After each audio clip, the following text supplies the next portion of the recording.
So karon mang-interview ta. Ubanay ko ninyo. Tara, let's go. So, hi everyone. So, mag-interview dito ron.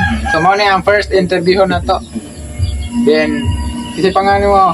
Jan Mike Johnson, 9 years old. So, 9 years old. So, dilemma situation na akong panon. Ang basahon dire. So, ikaw man ako basa, na ako'y question na duha. So, akong basahon ha. So, sa Europe, adunay usa ka babae nga hapit na mamatay tungod sa kanser. Adunay usa ka tambal nga makaluwas unta kaniya. Usa ka porma sa radium nga bag-o lang nadiskubrihan sa usa ka botikaryo sa ilang lungsod. Ang botikaryo na maligya niini og $2,000 na pulo ka kilo sa kantidad nga iyang gigasto aron maghimo sa tambal. Ang bana sa maong babae si Heinz nangutang sa tanang tao nga iyang nailhan apan nakatigom na siya katunga sa presyo nga tambal.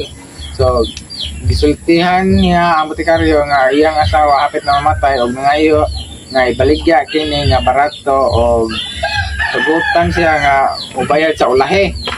Apan ang botikaryo nitubag nga dili tungod sa kawadon og kawalay paglaom nibukod si Heinz og misulod sa tindahan aron pakaon ang tambal para sa iyang asawa. So ang unang pangutana is kuan, angay ba nga mangawat si Heinz sa tambal? Dili. Nga naman. Kay kon ay, di pwede. Mangutan na sa kwarta para makalit ng tambal. Narbaho siya. So nice answer. So ikaduha, kung si Heinz nagmahal sa iyang asawa, angay ba gihapon siyang mangawat sa tambal para sa iyang asawa? Dili. Nga naman. Kay kon ay, di pwede ngawat. Sige, thank you.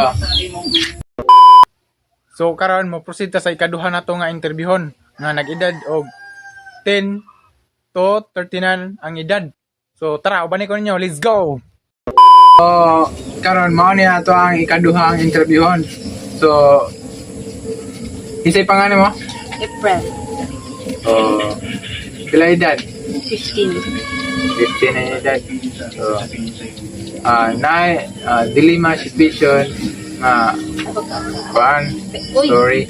Then akong basahon, then ikaw magbasa na ako kay nakoy 2 questions nga ipangutana.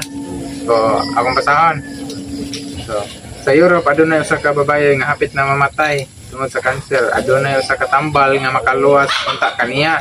Usa ka porma sa radium nga bag-o lang nadiskubrihan sa usa ka botikaryo sa ilang lungsod. Ang botikaryo nagbaligya niini og $2,000 na pulo ka pilo sa kantidad nga iyang gigasto aron paghimo sa tambal.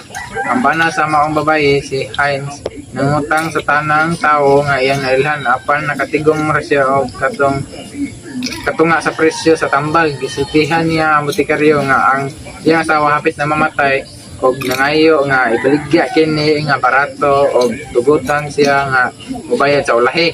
Apan ang botikaryo nitubag na dili tungod sa kawadon kawalay paglaom mibukot si Heinz og misulod sa tindahan aron kuhaon ang tambal para siyang asawa. So ang pangutana, so ang first question is angay ba nga mangawat si Heinz sa tambal? Para sa ako no kay dili gid dapat mangawat si Heinz sa tambal kay pasabot ko sa iyang side, kasabot ko unsa kalisod ang iyang sitwasyon nga kabalupod ko nga wala kay ko right nga moingon ani since dili ako ang nasa situation pero ang pagpangawat kay dili gid na siya maayo og kang Heinz lang kay dapat dili gid niya pud karang i-disobey ang usa sa God's law which is do not kill. Okay, thank you. So ikaduhang question. So kung si Heinz wala nagmahal siyang asawa, angay bagyapon siya mangawat og tambal para sa iyang asawa? Dili kay naman. Paras ko ako, tinuod gid niya nga mahal yang asawa, dili ni niya kanang kanang magdili siya magbuhat og butang nga dili maayo para niini kay ang kinabuhi sa iyang asawa ang tag-iya ang Ginoo. Ang Ginoo ra pod ang naay katungod nga bawi ani. So if I would be given a chance nga tabangan siya, I would advise him to pray, but I know that pray still isn't enough, and I know he needed something to do too. And pero dili gihapon nabot pasabot nga mangawat siya. I'm sure nga naa gihapoy ubang paagi para matabangan niya yung asawa. So, okay, thank you. So, karon, mo prosita sa ikatulo nga nag-edad og 40 above. Tara, ubanikon nyo, let's go! Ano niya itong ikatulo nga interviewon. So, si pangalan mo? No? Boy, ada. Nga edad niyo wala pila. 74 na.